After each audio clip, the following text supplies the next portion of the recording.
ভারতীয় আধিপত্যবাদ বিরোধিতা নিয়ে যখন দেশে অস্থিতিশীল পরিস্থিতি বিরাজমান, ঠিক তখনই প্রতিবেশী দেশটির সঙ্গে সম্পর্ক স্বাভাবিক করার বার্তা দিচ্ছে অন্তর্বর্তী সরকার।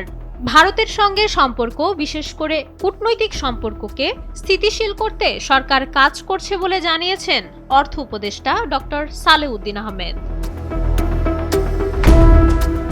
মঙ্গলবার সচিবালয়ে এক বৈঠক শেষে অর্থ উপদেষ্টা স্পষ্ট করেন, ভারতের সঙ্গে অর্থনৈতিক সম্পর্ক স্বাভাবিক আছে, রাজনৈতিক সম্পর্ক স্বাভাবিক করতে সরকার কাজ করছে।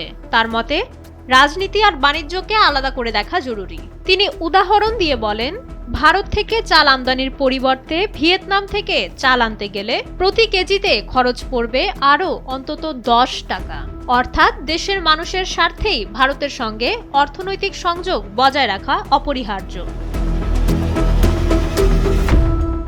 রাজনৈতিক অস্থিরতা নিয়ে ডক্টর সালেউদ্দিন বলেন, ভারতের সঙ্গে রাজনৈতিক সম্পর্ক যে খুব খারাপ হয়ে গেছে তা নয়, তবে বর্তমান পরিস্থিতিতে কোনোভাবেই যেন এই সম্পর্ক অস্বাভাবিক পর্যায়ে না পৌঁছায় সেদিকেই নজর দিচ্ছে সরকার।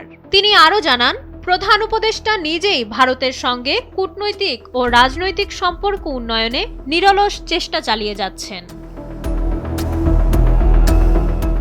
বর্তমান সরকারের অবস্থান অত্যন্ত পরিষ্কার। কোনো প্রতিবেশীর সঙ্গেই তিক্ত সম্পর্ক চায় না বাংলাদেশ। কূটনৈতিক শিষ্টাচার বজায় রেখে এবং দেশের সার্বভৌমত্ব অটুট রেখেই ভারতের সঙ্গে একটি ভারসাম্যপূর্ণ ও কার্যকর সম্পর্ক গড়ে তোলাই এখন সরকারের মূল লক্ষ্য।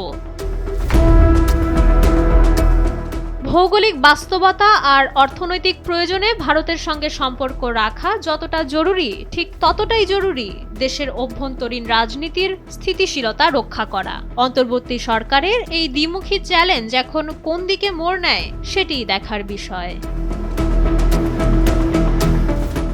মাইশা মালিহা, সময়ের আলো।